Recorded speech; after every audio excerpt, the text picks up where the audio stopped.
morning, guys. So let me show you how the backyard looks in the light of day now that that big tree is removed. Actually, let me show you the pieces they still have to get. So guys, here's some of the tree. These are the sections of the tree that they were not able to put through the shredder, the chipper. That right there, that's my mountain of mulch, which I'm really excited. Actually, let's go and see it, because this encompasses the prior pile that I have, and they of course told me if I needed more they could let them know, because they always have too much. So these are actually chipped pretty fine. So all of this I'm gonna put over there because I needed a whole lot of it. This is more of the tree.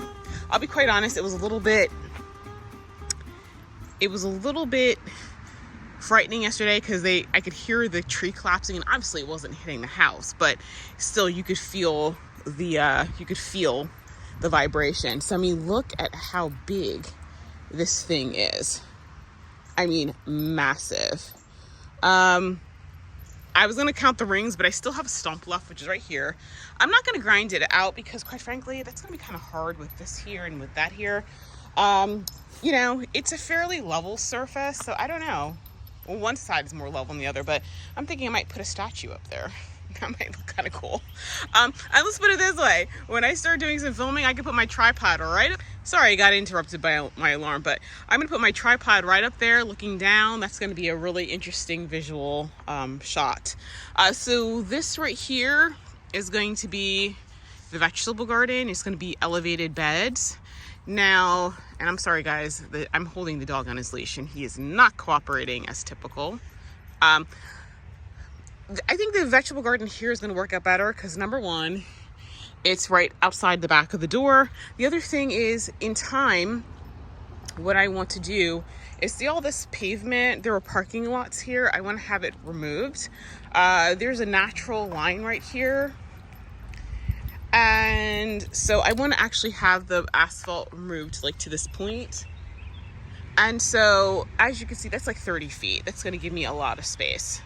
So to expand the garden if I want to. So anyway, the solar people are here, gotta go.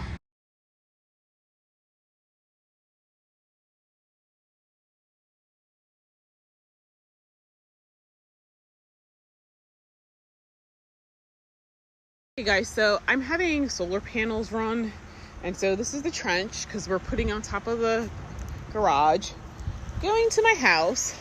But the reason I did this live is because, not live, but story is, do you see that?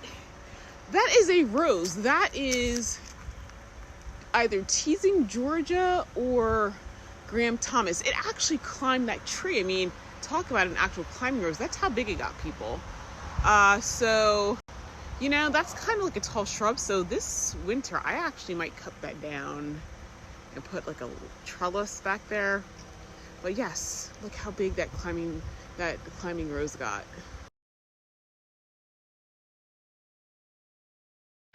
Good morning, guys. So I am making slow but steady progress through the garden.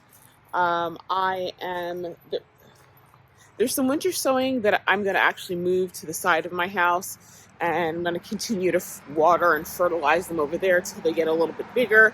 It's not like they're going to bloom this year, so I just want to get them big enough so that when I put them in the ground, they'll be of a size that they can survive the winter. But the annuals and other stuff I'm getting in the ground.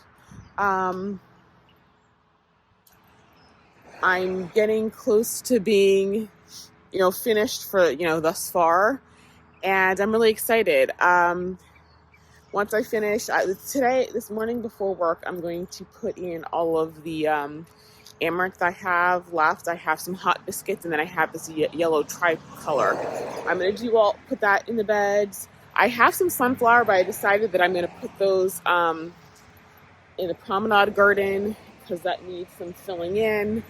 And yeah, and then the biggest thing, actually, no, I have some dahlias for the red section. Actually,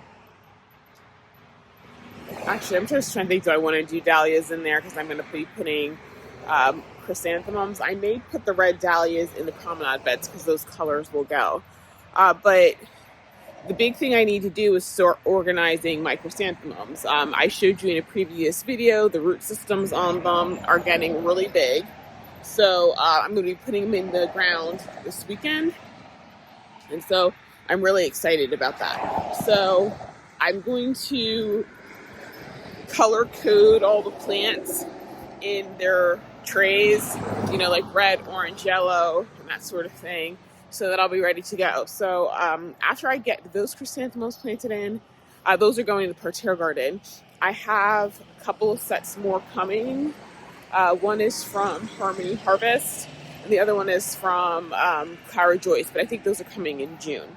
So after that, then I will be officially done. Oh, actually, I also need to hook up the water. It's been really cool, so I've been hand watering things, but I need to get that set up, and then I can worry about the vegetable garden.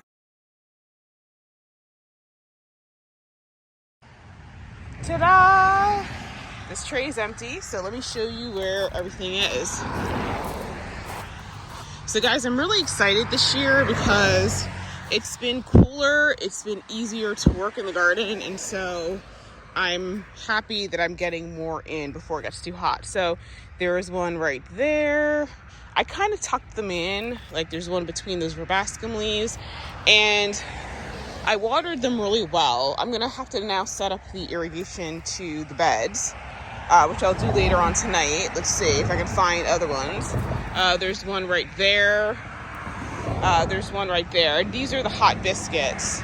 And then in this section, I did the yellow tricolor amaranth. So there's one right there, one right there, one right there, one right there, and so on down the bed. So I'm going to start setting up the irrigation. I mean, the tubes are there. I just got to turn the water on so that everything can get watered, because it's been surviving on rain thus far.